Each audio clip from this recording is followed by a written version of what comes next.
नमस्कार, आपके साथ हूं मैं राजीव शर्मा। मुझे जवाब चाहिए में आपका स्वागत है। बाबा रामदेव की मुश्किल कम होने का नाम नहीं ले रही। एलोपैथ पर दिए उनके बयान के बाद विवाद थमता नहीं नजर आ रहा। अब बिहार के पटना में बाबा रामदेव के खिलाफ आईएमए ने नया मोर्चा खोला है। साथ ही आईएमए ने बाबा रामदेव की गिरफ्तारी की भी मांग की है। बाबा रामदेव के बयान को आईएमए बिहार ने अपमानजनक और डॉक्टर्स के हौसले को तोड़ने वाला करार दिया है।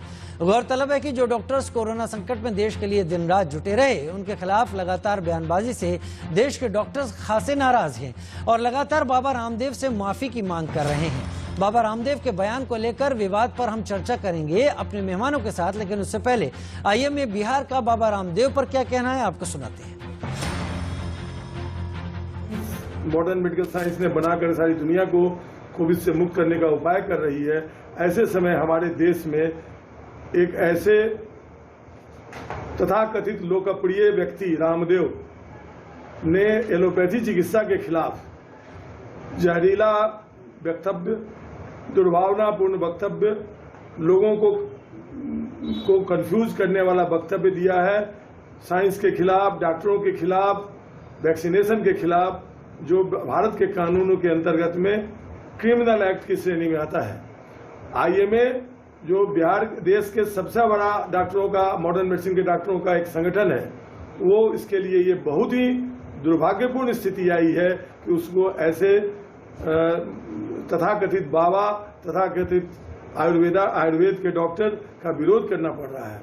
हम आयुर्वेद के खिलाफ नहीं है। आयुर्वेद की एक सीमा है जिसको हम जानते हैं, लेकिन मॉडर्न मेडिसिन भी आयुर्वेद से बहुत कुछ सीखा है।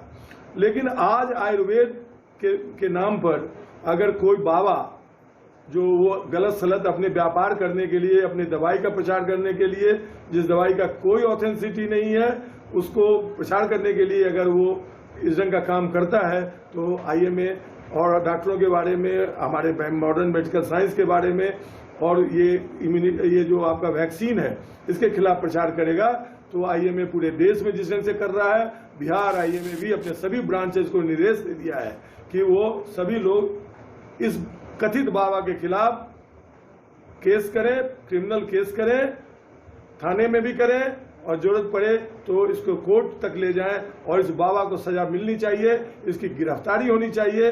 इसकी जगह जेल में है, क्योंकि कोविड की इस लड़ाई में सरकार ये काम नहीं करती है, तो मैं समझूंगा कि कोविड की लड़ाई कमजोर पड़ेगी।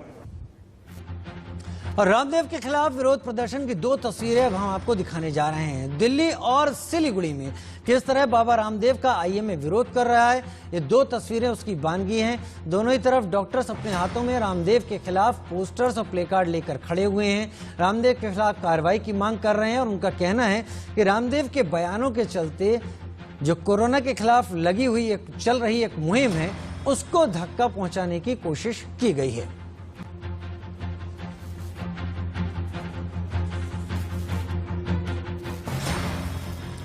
उधर बाबा रामदेव के दावों की एक और पोल खोलती सच्चाई सामने आई, जहां एक महिला मरीज बाबा रामदेव के वादों पर भरोसा करते हुए उनकी दवाओं से अपना इलाज करा रही थी, लेकिन इसके चलते उसकी हालत नाजुक हो गई। बाद में दिल्ली के डॉक्टर्स ने किसी तरह उसकी जान बचाई। डॉक्टरों के मुताबिक जो दवा महिला ले रही थी उसमें कॉपर सल्फेट की मात्रा काफी ज्यादा थी, जिससे हेपेटाइटिस हो गया और उस महिला का लीवर डैमेज हो गया।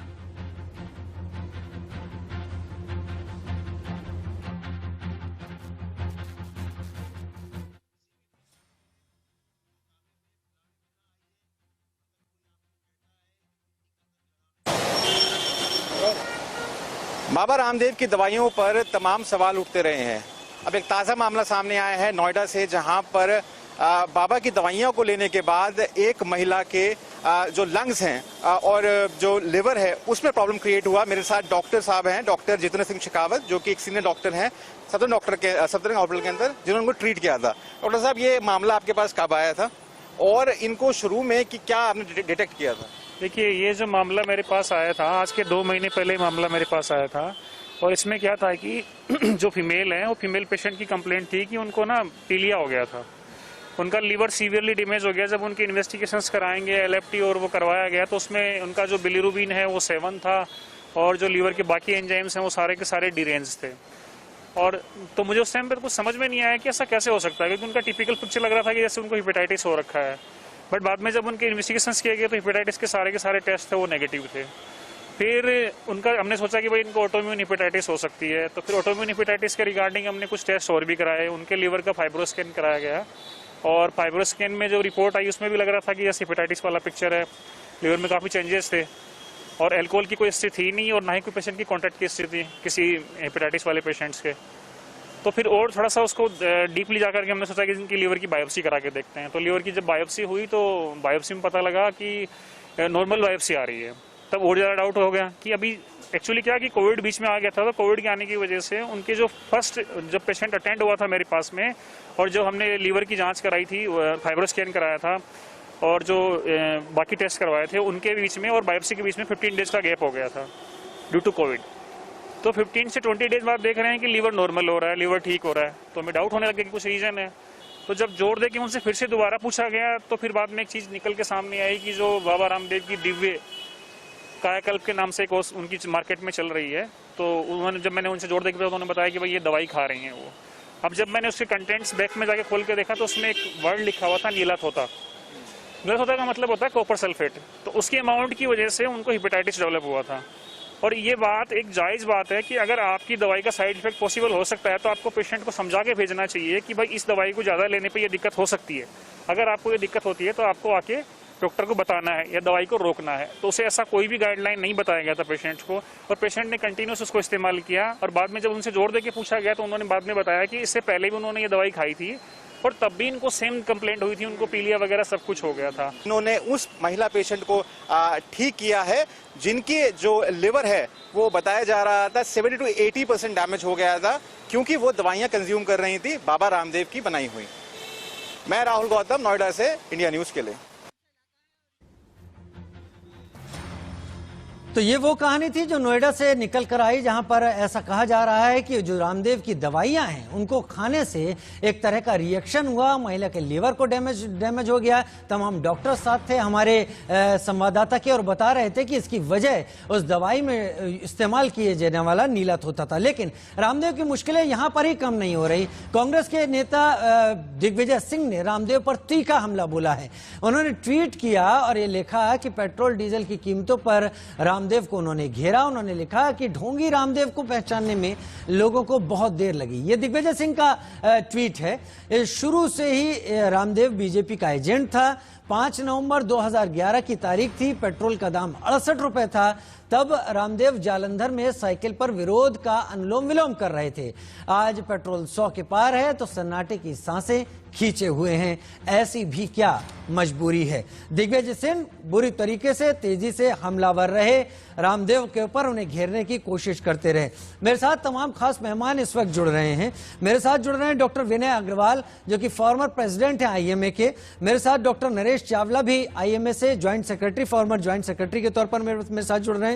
राम गोपाल दीक्षित साहब आयुष मंत्रालय के सदस्य हैं और एक आयुर्वेदाचार्य हैं, वो भी डॉक्टर राम गोपाल दीक्षित हमारे साथ जुड़ रहे हैं। विष्णु शर्मा हमारे साथ बार काउंसिल ऑफ इंडिया को चेयरमैन हैं, वो भी हमारे साथ इस वक्त जुड़ रहे हैं। सबसे पहले डॉक्टर विनय अग्रवाल आपके पास ही आता हूं। कई सारी चीजें हैं। एक हमने खबर नोएडा से दिखाई जहां पर जो तमाम डॉक्टर्स इलाज कर रहे थे, एक महिला का उनका कहना है कि रामदेव की एक दवा खाने से महिला की स्थिति खराब हो गई।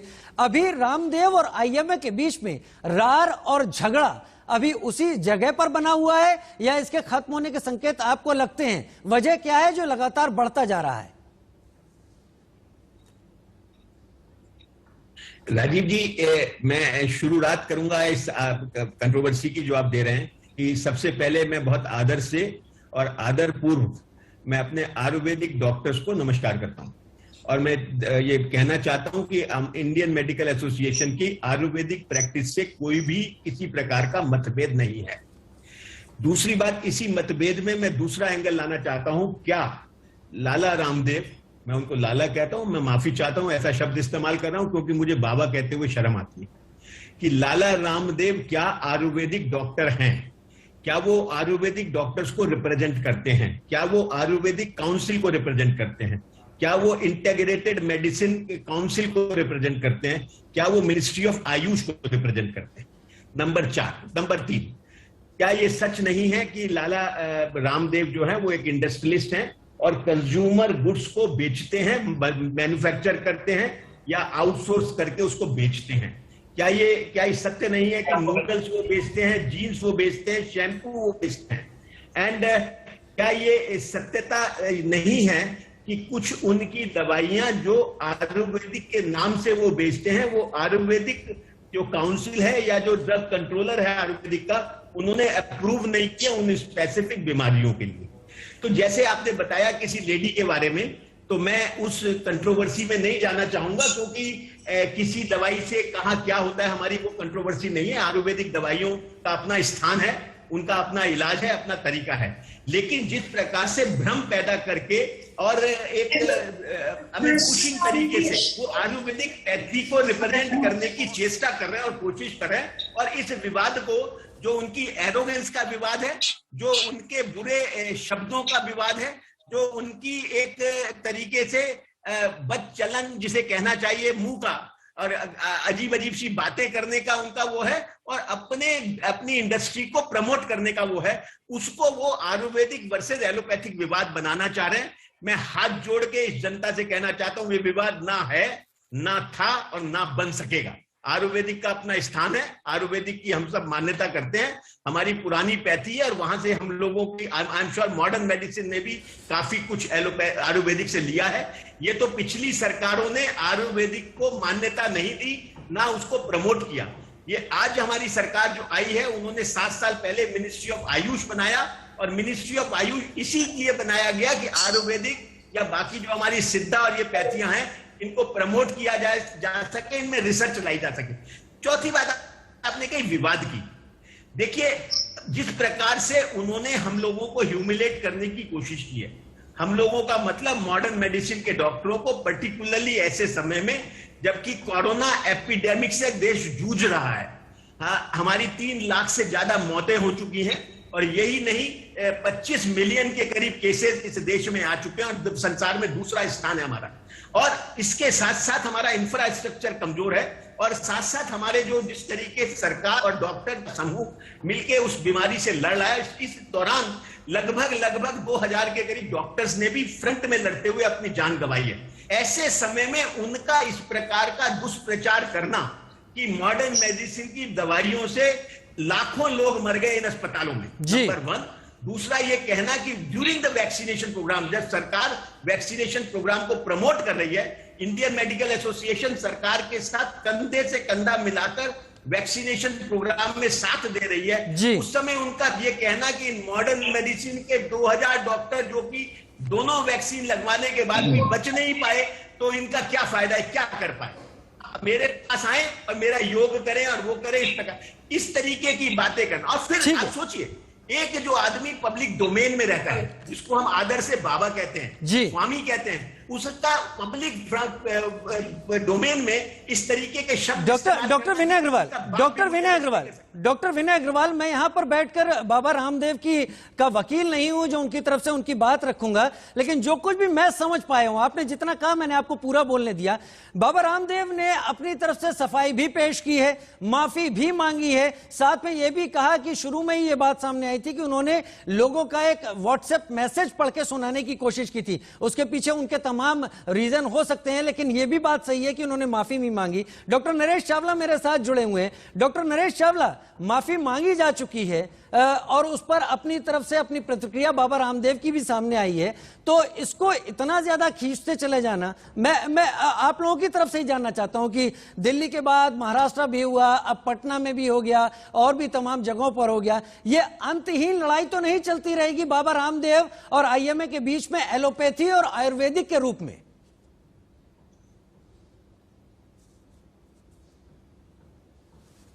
हुए और कुछ बातें नहीं कहते हुए, ये लड़ाई ना कभी थी, ये Ayurveda versus modern medical system कभी ना थी, ना कभी है, ना कभी होगी। हम में से जो लोग भी आईएमए के मेंबर्स हैं, जो लोग भी मॉडर्न मेडिकल सिस्टम के फॉलोअर्स हैं, वो हमेशा अपने देश के आयुर्वेदा सिस्टम की जरूरत से ज्यादा इज्जत करते आए हैं, अपनी पैथी से भी ज्यादा, क्योंकि आयुर्वेदा हमारा सिर्फ एक पैथी नहीं है, वो हमारे जीवन से जुड़ी हुई क्या मैं हल्दी नहीं खाता, क्या मैं गार्लिक नहीं खाता, क्या मैं सौंफ नहीं खाता, क्या मैं अरड़ नहीं खाता, तो ये हमारा हिस्सा है। हम तो हमेशा एक ही बात कहते आए हैं, आयुर्वेदा की तरक्की होए, आयुर्वेदा में रिसर्च होए और आयुर्वेदा हमारे देश का ट्रेडिशनल इंडिजिनस सिस्टम पूरी दुनिया पे राज करे। ये हमारी एक ख्वाहिश है, हमारा एक स्वप्न है। इसलिए it is never versus Ayurveda versus a modern medical system. It is only बाबा, जो कि एक 8th क्लास पास एक फिजिकल ट्रेनिंग टीचर है, जिसने अपना एक बड़ा ग्रुप पतंजलि बनाया, जो वो अब बड़ी बड़ी कंपनियों को टेक ओवर करके रुचि सोया को लेके 35,000 करोड़ का ग्रुप बन गया है। वो अपनी दवाइयों को प्रमोट करते हैं। पहले जब ये कोरोना लाई थी आज से 6 महीने पहले, तब भी इंडियन मेडिसिन यूनियन को अपोज किया था कि ये इसका कोई रिसर्च नहीं हुई है, इस पर रिसर्च हो फिर लाइएगा इसको। तो इन्होंने फिर भी बाबा रामदेव ने कह दिया, लाला रामदेव ने कह दिया, ये ठीक कर सकती है। ये क्योंकि हमारी साइंस मॉडर्न मेडिकल सिस्टम में हर दवाई को, चाहे वो वैक्सीन हो चाहे वो कोई दवाई हो, उसको बाकायदा पहले double blind, multi centre, placebo centre trials किए जाते हैं। उससे पहले कोई दवाई आती ही नहीं है। हमें एक ऐसी, हमारी जो पैथी है ये एविडेंस बेस्ड पैथी है, ये पूरी दुनिया में वही सिस्टम फॉलो होता है। अगर आपको याद हो, ऐसे एक्सेप्ट 13 दिन पहले सब कुछ आराम से चल रहा था, इन्होंने एक बयान दिया कि एलोपैथी तो एक स्टूपिड और दिवालिया साइंस है। उसके एक दिन बाद डॉक्टर हर्षवर्धन के कहने पे इन्होंने माफी जरूर मांग ली, लेकिन माफी मांगने के 2 घंटे बाद उल्टवार कर दिया, मेरे 25 सवालों का जवाब दो। हमने 25 सवालों का जवाब भी दे दिए। कहा ये हमारी मॉडर्न मेडिकल सिस्टम का एक सिस्टम, एक प्राइमरी हेल्थ केयर में ये सबसे पहला मुद्दा यही है। अगर आज भी मेरे पास कोई पेशेंट डायबिटीज का या हाइपरटेंशन का या लिवर डिसीज का या नशे का आता है, तो पहले मैं उसको लाइफस्टाइल बताता हूं, ये बदली जाए, उसके बाद हम दवाएं देते हैं। इसके बाद भी ये चुप नहीं हुए, हमें टर कहना कि ये लोग डॉक्टर बनना चाहते हैं, पायलट्स को गालियां सुनाना, टीचर्स को गालियां सुनाना, इंजीनियर्स को गालियां सुनाना, उस सबको गालियां सुना के भी बंद नहीं हुआ। उसके बाद भी कभी भी कुछ भी कह देना, ये लोग तो सिर्फ ताप उतारते हैं, इनको कुछ आता ही नहीं है, मैं सब कुछ ठीक कर सकते हैं। इसके पीछे उनका एक ही मंशा है, ताकि इस मुद्दे को लाइव रखा जाए, अपने आप को वैलिड बना रखा जाए, अपने आप को ऐसा बना रखा कि मैं ही मेन आदमी हूं। आप खुद समझिए, ये हमारा एक सभ्य समाज है, इसमें एक कानून भी है। ऐसे कहना कि इनका तो बाप भी कुछ होता। आपने कहा कि आईएमए उनकी बात, उनकी माफी को स्वीकार कर लेता है, तो क्यों नहीं कर लेता है? आईएमए तो तब माफी स्वीकार किया है ना, जब वो माफी सच्चे दिल से मांगी जाए। वो तो आज भी ये बातें कर रहे हैं। हम आज भी विनम्र हैं, आयुर्वेदा की इज्जत करते हैं, लेकिन इस रामदेव की बयानबाजी को बिल्कुल स्वीकार नहीं करेंगे। आज भी वो अपने घमंड में है, अपने अहम में है, अपने शान में है, अपने किसी पॉलिटिकल सपोर्ट के तले बैठे हैं। मेरी पीएम ऑफिस से गुजारिश है, इस कोरोना टाइम्स में जब हमें बहुत ज्यादा जरूरत है, 3rd वेव आने वाली है, हमें उसकी तैयारियां करनी है। हम बाबा रामदेव पे अपनी ताकतें नहीं लगा सकते। हमारे हिसाब से जल्द कोई ऑफिस से, पीएम ऑफिस से एक एक्शन होना चाहिए, ताकि ये मुद्दा बंद हो, हम अपनी सेवाएं अपनी जनता को दे सकें, उनकी जानें बचा सकें। रामदेव हमारे लिए रिलेवेंट नहीं है। आयुर्वेदा कल भी हमारे साथ था, आज भी हमारे साथ है। हम चाहते हैं कि एक ही छत के तले बैठे, वो भी अपनी डॉक्टरी करें, हम भी अपनी डॉक्टरी करें, और देश की जनता को, पब्लिक को भरपूर लाभ पाएं। हमारा सिम्बियोसिस होना चाहिए, हमारा एंटी नहीं है। लेकिन हम रामदेव की गलत बयानबाजी को न कल स्वीकार करते थे, न आज स्वीकार करें। मेरे साथ डॉक्टर राम गोपाल दीक्षित भी जुड़े हुए हैं, मेरे साथ विष्णु शर्मा जी भी जुड़े हुए हैं बार काउंसिल से, और मेरे साथ डॉक्टर हरीश गुप्ता भी इस वक्त जुड़े हुए हैं। डॉक्टर राम गोपाल दीक्षित, ये अंतहीन लड़ाई शुरू हो गई है, अंतहीन बहस शुरू हो गई है, और इस बहस के खत्म होने से पहले कहीं स्थिति ये ना हो कि इसमें रामदेव और जो पार्टी है आईएमए, वो तो कहीं ना दिखे, लेकिन देश के जनमानस के बीच में एलोपैथी और आयुर्वेदिक को लेकर एक अलग अलग खेमे, अलग अलग खांचे तैयार हो जाएं। कहीं बड़ा नुकसान तो नहीं हो जाएगा अगर इस चीज को अभी समय रहते खत्म नहीं किया गया तो?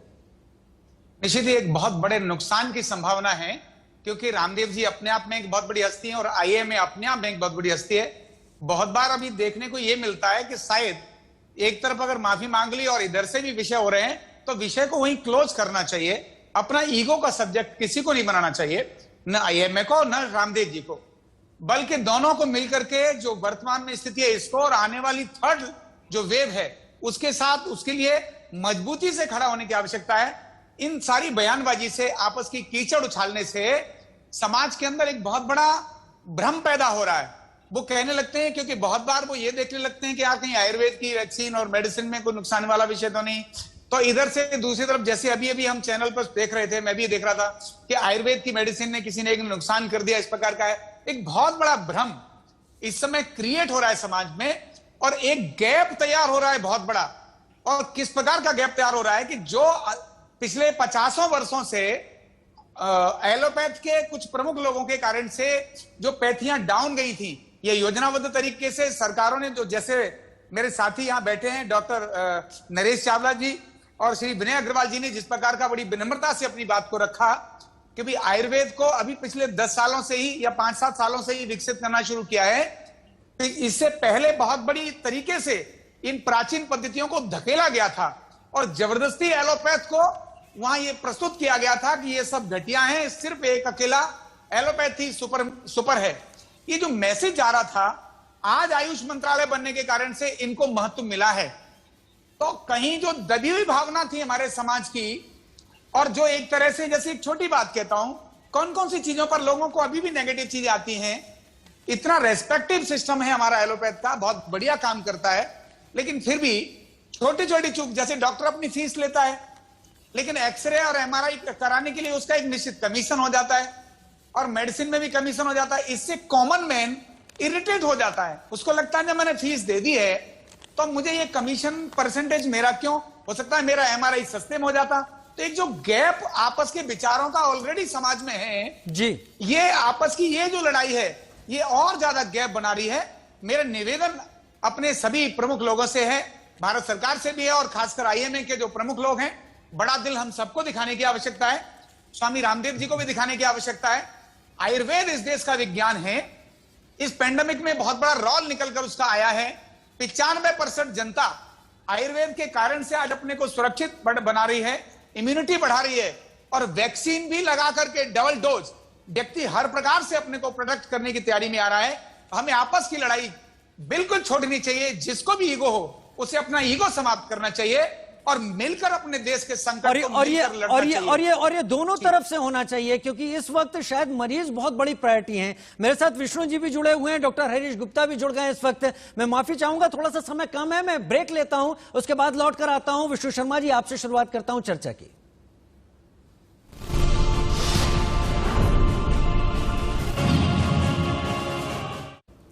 हम लगातार चर्चा कर रहे हैं एलोपैथी और आयुर्वेद के बीच पैदा हुई उस तल्खी से, जिसके शुरुआत में बाबा रामदेव का वो बयान काफी जिम्मेदार माना जा रहा है जब उन्होंने तमाम सवाल उठाए थे।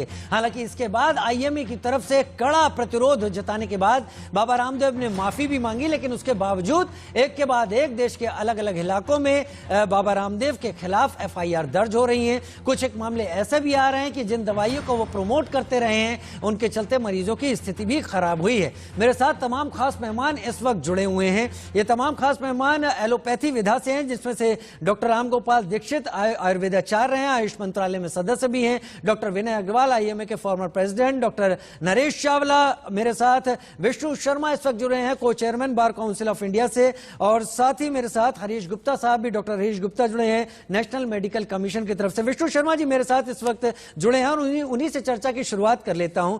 ये एक बाढ़ सी आ गई है लगातार इन तमाम तल्खियों के बाद। विष्णु जी, दोनों ही तरफ से रामदेव के खिलाफ और रामदेव की तरफ से भी तमाम सवाल उठाए गए, लेकिन इसके बाद मामले एक के बाद एक दिल्ली के देश के अलग अलग इलाकों में दर्ज होने लगे। कई सारे मामले दर्ज हो चुके हैं। क्या यह बेवजह का विवाद है या इसमें रामदेव जी मुश्किलों में फंसते हुए आपको दिखाई पड़ते हैं? देखिए, दिल्ली हाई कोर्ट में अभी हियरिंग हुई थी, उस हियरिंग में आप समझिए कि आईएमए के ऊपर क्या सवाल उठाए गए थे। इस पेंडेमिक में दिल्ली हाई कोर्ट ने आईएमए से पूछा था कि क्या ये समय है कि एक व्यक्ति की व्यक्तिगत राय को लेके आप देश में बवाल मचाएं। व्यक्ति की अपनी फ्री विल है, 19 उसको एक आजादी देता है कि उसने एक चीज अपने लिए जो उसको कहनी थी उन्होंने कह दी। अब आप अगर उसके लिए अगर बवाल मचाएंगे और पूरे देश का एक मुद्दा बनाएंगे तो ये आईएमए जैसी संस्था के लिए बड़े शर्म की बात। पहली आप दिल्ली हाई कोर्ट की टिप्पणी पढ़ लें। दूसरी बात यह है कि आप ये देखें कि आईएमए कर क्या रहा है। इस पैंडेमिक में 1.5 साल के बीच में आपने आईएमए का कोई स्टेटमेंट देखा? कौन सी दवाई लेनी है, कौन सी दवाई नहीं लेनी है, किस तरीके का इलाज के लिए इन्होंने रिकमेंडेशन की हो, कोई डोनेशन लेके, कोई डॉक्टर्स के लिए, कोई सिस्टर्स के लिए, कोई कंपाउंडर्स के लिए। आपने 1.5 साल में कोई पैंडेमिक के दौरान आईएमए का कभी नाम सुना आपने? मैंने नहीं सुना और मेरे जैसे 130 करोड़ लोगों ने नाम नहीं सुना। सिर्फ एक व्यक्ति जो भगवा वस्त्र पहनता है, एक व्यक्ति जो हिंदुत्व की बात करता है, एक व्यक्ति जो देश में प्रॉपरली आयुर्वेद का को बढ़ावा देने की बात करता है, तब आईएमए में जो तथाकथित लोग हैं, आईएमए के सारे डॉक्टर्स को विरोध नहीं है, जो 3,30,000 से ज्यादा जो स्ट्रेंथ है उनको नहीं है। आईएमए के जो लोग प्रेसिडेंट हैं, आईएमए के प्रेसिडेंट जॉन रोस, ऑस्टिन जयालाल जैसे एले, इन लोगों को प्रॉब्लम है क्योंकि इनका एक अपना एक धर्म विशेष के लिए काम चल रहा है। आप यदि अगर देखें, इनको प्रॉब्लम आयुर्वेद से है, इनको प्रॉब्लम हिंदुत्व से है, इनको प्रॉब्लम हिंदुत्व के साथ सरकार से है, क्योंकि भारत की जो सरकार है वो आयुर्वेद बढ़ावा दे रही है। एक मंत्रालय बनाया गया है, अंदर सुगंध तो होगी ना राजीव जी, इनको प्रॉब्लम होगी, एक स्टेटमेंट से प्रॉब्लम नहीं है। अब देखिए आईएमए ने क्या किया, आईएमए करोड़ों, आपके माध्यम से लोगों को पता होना चाहिए कि आईएमए का काम किसी को एक्रेडिटेशन देना नहीं है, सर्टिफिकेशन देना नहीं है, ये काम है ब्यूरो ऑफ इंडियन स्टैंडर्ड का, और इसके अंदर मैं समझता हूं उनका काम है कि इसमें एक्रेडिटेशन दे। लेकिन आईएमए ने क्या किया, पेप्सिको को, ट्रॉपिकाना जूस को, कोरॉम्पटन ग्रीव्स को, एक एलईडी बल्ब को ये कहते हैं कि जंक फ्री है। इनके पास कोई किस तरीके के रिसर्च इंस्टीट्यूट है क्या आईएमए के पास? कोई लैब बना रखी है क्या इन्होंने? एंटीसेप्टिक डिटॉल को देते हैं, कैंट वायर प्यूरिफायर को देते हैं, वाटर प्यूरिफायर को, एशियन पेंट को, यूरेका फोर्ब्स को, डाबर को, यूनिलीवर के प्रोडक्ट्स को और प्रॉक्टर एंड गैम्बल के प्रोडक्ट्स को। आप देखिए करोड़ों रुपया लिया जा रहा है। कौन ले रहा है? एक संस्था, कोई ऑटोनोमस बॉडी नहीं है, स्टैट्यूटरी पोजीशन नहीं है, लेकिन एक एनजीओ जो 1928 से अपने आप को यह एस्टेब्लिश कर रहा है। भारत के लोगों को ये भ्रम है, इनके ऊपर 420 की कंप्लेन होनी चाहिए, 419 की कंप्लेन होनी चाहिए। देश के लोग इनके ऊपर, जो लोग डिटॉल यूज करते हैं, जो लोग क्रॉम्पटन खरीदते हैं, वो लोग इनके ऊपर कंप्लेन करें कि ये डिसेप्शन का केस बनता है। भाई मैं आईएमए को ये समझता हूं कि आईएमए किसी को अगर सर्टिफिकेशन दे रहा है तो वह जेन्युइन होगा, लेकिन मुझे क्या पता कि आईएमए के पास तो कोई इस तरीके का मॉड्यूल ही नहीं है। मैं बड़ा लीगल क्वेश्चन कर रहा हूं इंडिया न्यूज के माध्यम से पूरे देश के लोगों के लिए कि आप समझिए कि कितना बड़ा भ्रम फैलाया जा रहा है आईएमए के द्वारा करोड़ों रुपए लेने के लिए।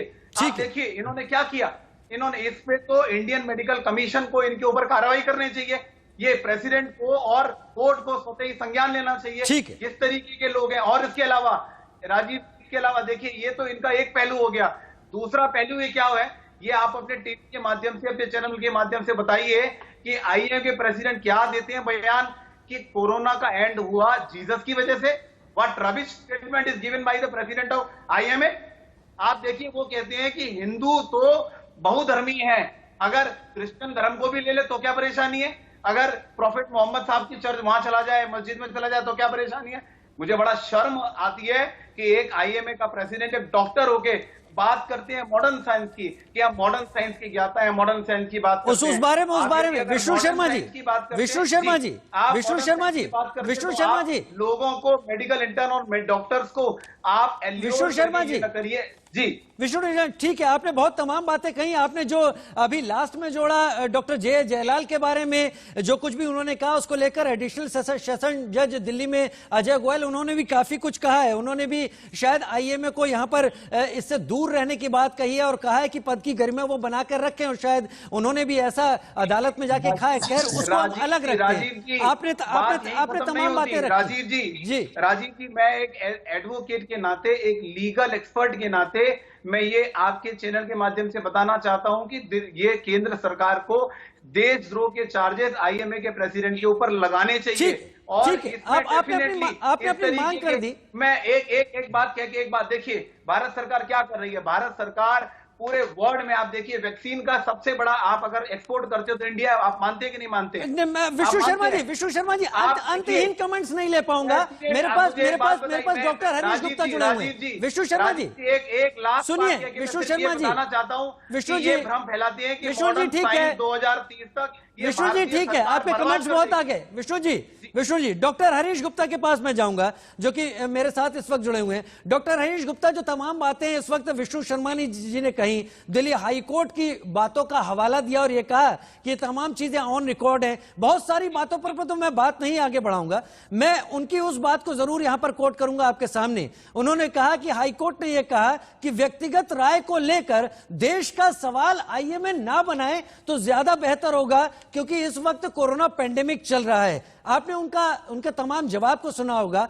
आप क्या सोच रहे हैं फिलहाल जो इस वक्त टसल लगातार चल रही है, अब पटना में भी मामला दर्ज करवाया गया है इस सब को लेकर? डॉक्टर हरीश गुप्ता जी, मैं आपके माध्यम से पहले बात कहूंगा कि माननीय विष्णु जी एक सम्मानित लॉयर है, मैं उनका सम्मान करता हूं, लेकिन हम इस इशू को भटकने ना दें। एक राम किशन यादव जी जो एक सिर्फ फिजिकल इंस्ट्रक्टर हैं, उन्हें सिवाय योगा के इंस्ट्रक्शन के 8th क्लास उसकी फॉर्मल एजुकेशन है। पहली बात तो वो आयुर्वेदा के कोई भी उनके पास अथॉरिटी नहीं है कि वो हमारे सम्मानित आयुर्वेदिक डॉक्टर्स और हमारे में कोई रिफ्ट करें। आयुर्वेदा के लिए उन्हें कोई बोलने का अधिकार नहीं है। अगर वो कहते हैं मैंने ये ठीक कर दिया तो लॉ ऑफ द लैंड के अगेंस्ट उनको अरेस्ट करना चाहिए। हमारे देश में अगर किसी के पास डॉक्टर की डिग्री है तभी वो प्रैक्टिस कर सकता है, नहीं तो एक कानून है एंटी क्वैकरी, उसके अंदर उसके ऊपर कानूनी धाराएं लगती हैं। एक नंबर, उनको कोई अथॉरिटी नहीं है, वो एक खामखा है जो 8th class pass physical instructor है। वो अपना अगर योगा में ट्रेनिंग लिए तो योगा कराएं, उससे आगे कुछ नहीं।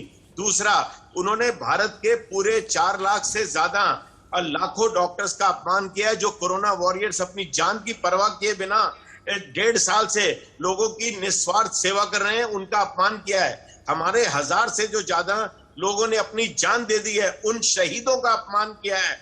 हमारी पूरी पैथी जो पूरे वर्ल्ड में डॉक्टर्स का, पूरे वर्ल्ड में जो आज डॉक्टर्स भारत की पताका लहरा रहे हैं कि इंडियन डॉक्टर्स बहुत अच्छे हैं, बहुत काबिल हैं और बहुत संवेदनशील है, उन लोगों का आपने अपमान किया है। जिस वैक्सीनेशन ड्राइव के लिए हमारे भारत के प्रधानमंत्री ने कहा कि जो भी लोग वैक्सीनेशन ड्राइव को डिरेल करना चाहते हैं उनके अगेंस्ट कार्रवाई होनी चाहिए, इन्होंने भारत की वैक्सीनेशन के अगेंस्ट बोल के हजारों लाखों लोगों के आज जिंदगी को संशय में डाल दिया है। जो लाखों लोग आज अस्पताल में अपना इलाज करा रहे हैं, आईसीयू में सांसें अपनी गिन रहे हैं, उन लोगों को भ्रम में डाल दिया है कि हम एलोपैथिक से इलाज कराएं कि नहीं। इन्होंने ऐसा किया है जब देश के अंदर एक वॉर चल रही है, वॉर के सैनिकों का इन्होंने हतोत्साहित किया है, उनका अपमान किया है। इनके ऊपर स्ट्रिक्ट से स्ट्रिक्ट कार्रवाई होनी चाहिए। बाकी मुद्दों को भटकाने की कोई जरूरत नहीं है। बाबा रामदेव अगर चाहते हैं ये विवाद खत्म हो, वो देश के टीवी चैनल पे आए और सशर्त बिना किसी शर्त के माफी मांगे। उन्होंने ऐसा अपराध किया है जो एक बहुत ही ज्यादा गंभीर है। मैंने बोला उन्होंने हमारे शहीदों का अपमान किया है। और अगर उन्होंने, एक बात मेरी बस कंप्लीट करूंगा, उन्होंने शिक्षकों का अपमान किया, पायलट्स का अपमान किया और उन्होंने पूरी ये जितने हमारे इंजीनियर्स हैं उनका अपमान किया। उन्हें अपने अलावा कोई दिखता ही नहीं है। यानी माफी मांगने से यानी doctor Harish Gupta, formal education ठीक है डॉक्टर हरीश गुप्ता बोल सकते हैं देश के कानून के अंतर्गत। आप कह रहे हैं डॉक्टर हरीश गुप्ता माफी मांगने से कम पर कुछ भी नहीं होगा। हालांकि बाबा रामदेव माफी मांग चुके हैं। रामदेव की माफी और किस रूप में आनी चाहिए समझना होगा, लेकिन हाईकोर्ट की इस बात को भी ध्यान में रखना होगा कि किसी व्यक्तिगत राय को लेकर उसको देश का सवाल नहीं बनाना चाहिए। खैर, आपने अपनी बात रखी। मेरे साथ डॉक्टर विनय अग्रवाल भी जुड़े हुए हैं। डॉक्टर विनय अग्रवाल कहते हैं जो सेवा होती है वो बिना किसी भाव के की जाती है। सेवा जब मूल्य आधारित हो जाती है तो वो सेक्टर बनता है और लिहाजा यही कहा जाता है कि भारत में एक हेल्थ सेक्टर है जो कि बहुत बड़ा हो गया है, जो कि बहुत विशाल हो गया है आर्थिक रूप से। मेरा यह कहना है कि बिजनेस दोनों है। आयुर्वेद भी एक बिजनेस हो गया है समय बदलने के साथ, और एलोपैथ भी एक बिजनेस है। तभी तमाम हॉस्पिटल्स खुल रहे हैं, तभी तमाम अलग अलग तरह की एक्सपर्टीज की ये क्लिनिक्स भी खुलते हैं। परेशानी अभी किससे है? केवल रामदेव नाम के शख्स से परेशानी है या आयुर्वेद के बिजनेस या एलोपैथ के बिजनेस या उस बिजनेस से जिसको लेकर मामला अटका हुआ है, रुक नहीं रहा, आगे बढ़ नहीं रहा? राजीव जी, आपने बहुत अच्छा बात की। हर विवाद का अंत होता है। विवाद लंबे चलने भी नहीं चाहिए और खासकर मेडिकल इमरजेंसी के समय में बिल्कुल नहीं चलने चाहिए। मैं डॉक्टर दीक्षित से बिल्कुल सहमत हूं कि इन विवादों को ज्यादा आगे नहीं बढ़ने देना चाहिए। लेकिन जहां जहां हम लॉ एंड ऑर्डर को, सिचुएशन को, और ऐसी सिचुएशन पैदा करते हैं कि जहां पर देश में भ्रम पैदा हो और देश के नेशनल प्रोग्राम्स को नुकसान हो, वहां पे लॉ एंड ऑर्डर एजेंसीज को एक्शन भी लेना चाहिए। तभी देशवासियों के प्रति मान बढ़ेगा और उनका एक सम्मान बढ़ेगा। मैं आपको इससे ज्यादा क्या हो सकता है, मैं एक सेंटेंस में बात खत्म करूंगा, जिसमें देश के माननीय स्वास्थ्य मंत्री को ऐसे आदमी के लिए कहना पड़े कि आपकी टिप्पणी से देशवासी बेहद आहत है। यही नहीं, उन्होंने कहा आपके दुर्भाग्यपूर्ण बयान है। तीसरी बात उन्होंने कहा पब्लिक डोमेन में है, आपको इस प्रकार की बातें नहीं करनी चाहिए। इतना करने के बाद और 3 दिन पहले हमारे माननीय प्रधानमंत्री जी को यह कहना पड़ा कि जो लोग वैक्सीनेशन प्रोग्राम को डिरेल करने की कोशिश कर रहे हैं या भ्रम पैदा कर रहे हैं, ऐसे लोगों से दूर रहना चाहिए। ये देश को नुकसान पहुंचा रहे हैं और उनके ऊपर कार्रवाई होनी चाहिए। मैं यहीं पे, और मैं साथ साथ एक बार विष्णु जी को आदर करते हुए उनकी एक बात जरूर कहूंगा। विष्णु जी, मैंने बात नहीं की बाबा जी की कि वो जीन्स को प्रमोट कर रहे हैं, मैंने बात नहीं की कि वो नूडल्स बना रहे हैं, मैंने ये भी बात नहीं की वो शैम्पू बेच रहे हैं।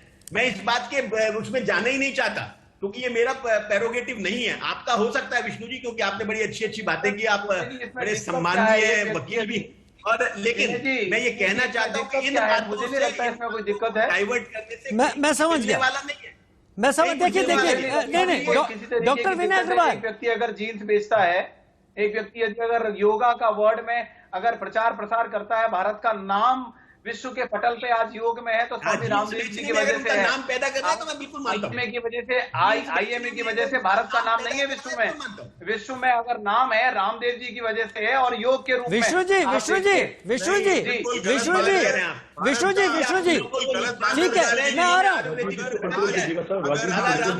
आयुर्वेद में उनका योग नहीं है, योग है उन आयुर्वेदाचार्यों का जो शांति से बैठ के आयुर्वेद को प्रमोट किया है। उन्होंने उन्होंने आयुर्वेदा का नरेश चावला, ठीक है, नरेश चावला जी के पास जाऊंगा, बड़ी देर हो गई। डॉक्टर नरेश चावला, विष्णु जी थोड़ी देर रुक जाएं।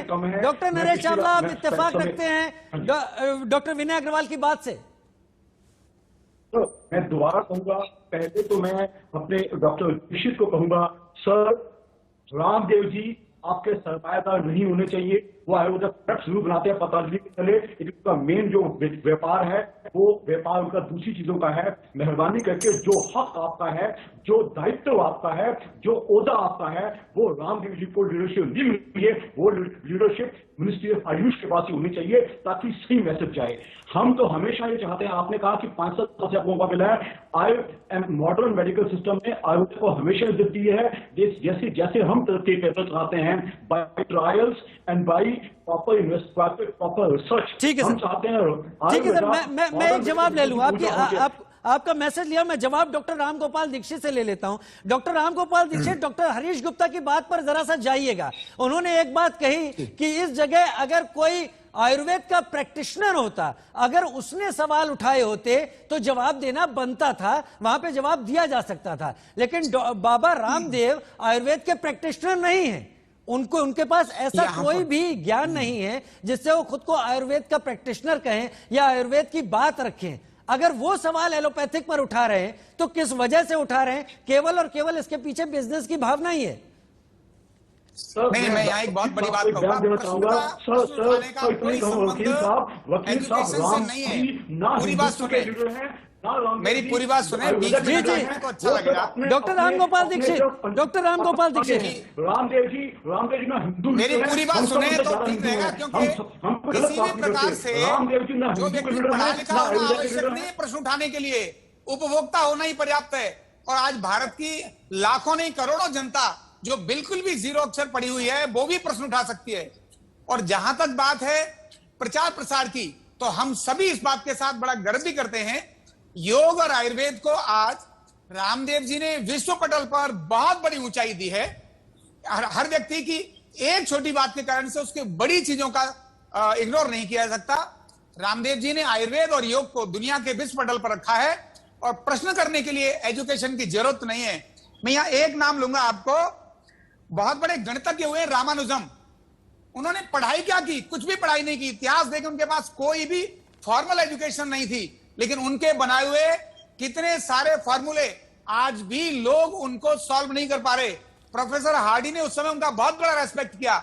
स्किल का सम्मान होना चाहिए, हुनर का सम्मान होना चाहिए, व्यक्ति के जज्बा का और विजन का सम्मान होना चाहिए। 10 क्यूब प्लस 9 क्यूब और 12 क्यूब प्लस 1 क्यूब का जो उन्होंने फार्मूला दिया, मैं समझ गया आपका मैसेज, आप मैसेज क्या दे रहे हैं, मैं समझ गया। विष्णु जी मेरे साथ जुड़े हुए हैं, मैं चावला जी आ रहा हूं, नरेश चावला जी आ रहा हूं, विष्णु जी मेरे साथ जुड़े हुए हैं। विष्णु जी, आपसे अगर तल के सवाल पूछूं, आपने कोर्ट की बात रखी और कोर्ट का आपने कोर्ट किया दिल्ली हाई कोर्ट को कि इस पूरे पैंडेमिक में व्यक्तिगत राय को लेकर इतना ज्यादा देश का सवाल बनाना उचित नहीं है, लेकिन क्या इसके पीछे बिजनेस सबसे बड़ी सोच नहीं रहा है? जैसे मैंने कहा कि एलोपैथ एक बिजनेस है, है तो है, हमको मानना चाहिए। आयुर्वेद भी उसी तरह बिजनेस आगे बन रहा है और कोरोना काल में अगर ये सेवा कर रहे हैं तो इसका एक बिजनेस एंगल भी साथ में चल रहा है। तो क्या इस वजह से ये बयान इस दुर्भावना के तहत नहीं दिया गया? और अगर दिया गया, वैसी सोच है, तो माफी मांग लेने में क्या घट जाता है? जो जितना झुकता है उतना ही बड़ा माना जाता है। राजीव जी, एक पुरानी कहावत है, चोर की दाढ़ी में तिनका। अगर इन्होंने कुछ गलत किया है और अगर आईएमए और बाकी जो लोग इतना सब कुछ व्यापार कर रहे हैं, मैं पूछता हूं पेंडेमिक में कितनी सेवा करी डॉक्टर्स ने? आप मुझे 100 डॉक्टर ऐसे बता दिए जिन्होंने फ्री ऑफ कॉस्ट 1300 डॉक्टरों ने, देश में 1300 डॉक्टरों ने अपनी जान गंवाई है। ये मैं आपकी जानकारी के लिए रख रहा हूं। पहले में 700 से ज्यादा, दूसरी लहर में 650। राजीव जी, डॉक्टर कोई अमर बेल नहीं खा के आए हैं, लाखों लोगों ने कमाई है। उनमें डॉक्टर भी हैं, जजेस भी हैं, उनमें इंजीनियर्स भी हैं, उनमें जर्नलिस्ट भी हैं, उनमें ब्यूरोक्रेट्स भी हैं, उनमें एमएलए भी हैं, उनमें एमपी भी हैं। क्या बात कर रहे हैं आप? एमएलए एमपी ने जान नहीं गवाई, ब्यूरोक्रेट्स ने जान नहीं गवाई। लोग दर जितना सेवा कर रहे हैं, आप मुझे बताइए, डॉक्टर की 1000 डॉक्टर ने जान गवाई।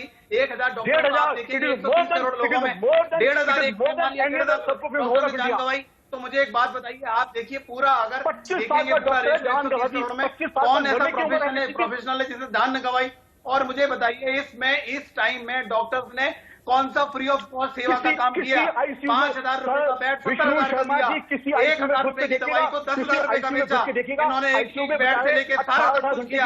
आईएमए और ये सारे चोर मोहतरे भाई बन के बैठे हैं और ये समझते हैं कि हमने सेवा का काम किया। मुझे नहीं, नरेश चावला जी, एक मिनट, विष्णु शर्मा जी, विष्णु शर्मा जी, विष्णु शर्मा जी, रुकिए तो विष्णु शर्मा जी, समय कम है मेरे पास, समय कम है। डॉक्टर नरेश चावला नहीं है क्या? भारत में सवाल करने का अधिकार नहीं है? चलिए, मेरे पास समय कम है। मैं आप सभी सम्मानित मेहमानों का शुक्रिया अदा करूंगा।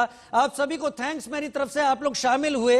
ये चर्चा मैं नहीं चाहता कि तल्ख हो और जीवन में एक तल्खी लाए। आयुर्वेद इस देश का विज्ञान है, एलोपैथ ने इस देश की बहुत सेवा की है। ये दोनों ही अगर साथ साथ आगे बढ़ेंगे तो कोरोना काल में मरीजों को उम्मीदें भी होंगी और देश को एक बेहतर भविष्य के सपने भी हकीकत में बदलते हुए दिखाई पड़ेंगे। वक्त दोनों ही विधाओं के साथ आने का है। बहुत शुक्रिया। एक छोटे से ब्रेक का वक्त है, जल्द हाजिर होते हैं।